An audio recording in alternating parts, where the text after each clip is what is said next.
and welcome to part 12 of this tutorial series. In this part, we are going to talk about listeners. Quartz gives you the ability to listen to internal operations. This is achieved using listeners.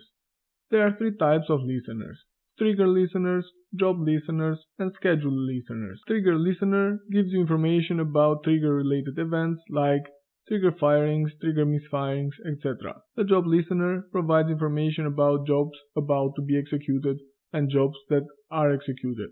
The scheduler listener provides notifications about the scheduler itself. Things like job scheduled, unscheduled, paused, resumed, scheduling errors, trigger schedules, unschedules, etc. Let's try and implement the trigger listener and see how that looks in code. To implement the trigger listener, first we need to create a new class. Let's put it in the jobs folder. Call it TriggerListener.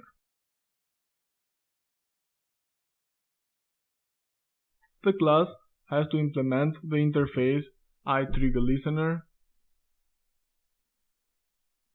which is part of the Quartz namespace.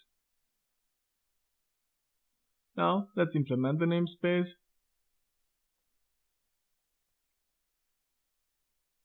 We need to give the trigger listener a name. And for the rest of the methods, let's output some message on the output window.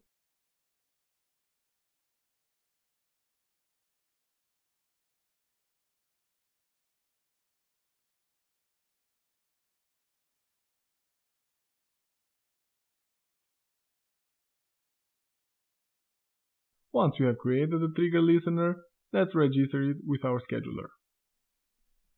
To register the trigger listener, we have to go to our startup.cs class, and in our configure Quartz method, we add the following.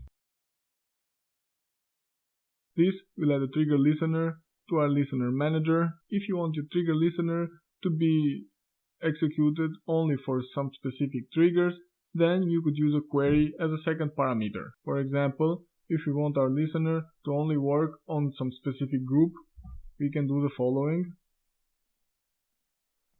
We add a group matter with the trigger key with the value group equals Quartz examples. This will tell Quartz that the trigger listener needs to be executed only for this specific group of triggers. Let's run the application and see the output window.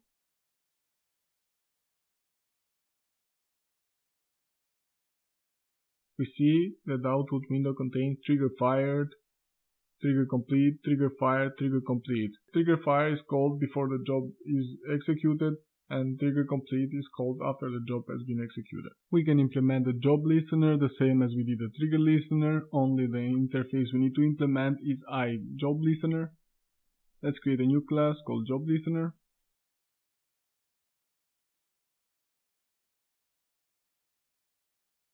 And implement the interface iJobListener.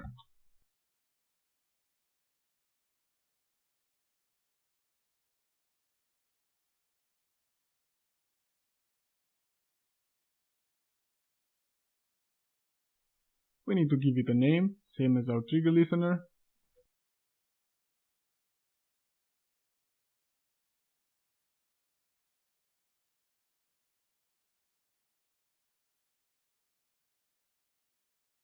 Now that we have created our job, let's register it with our scheduler.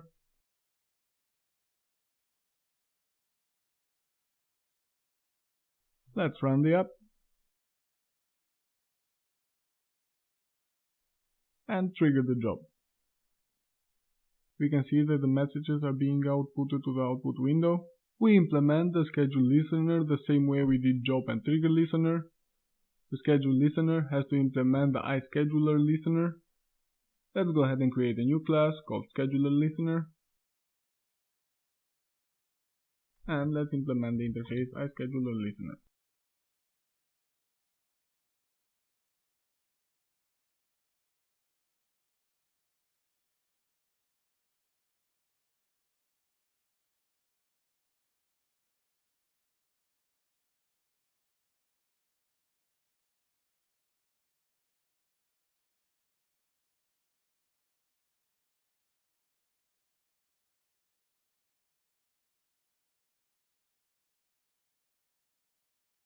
We created our scheduler listener, and for each method we are outputting some message on the output window. Now let's register our scheduler listener. Let's head to our startup.cs, and on the configure method, let's add one more scheduler listener. Do scheduler.listener manager that adds scheduler listener and a new instance of our scheduler listener.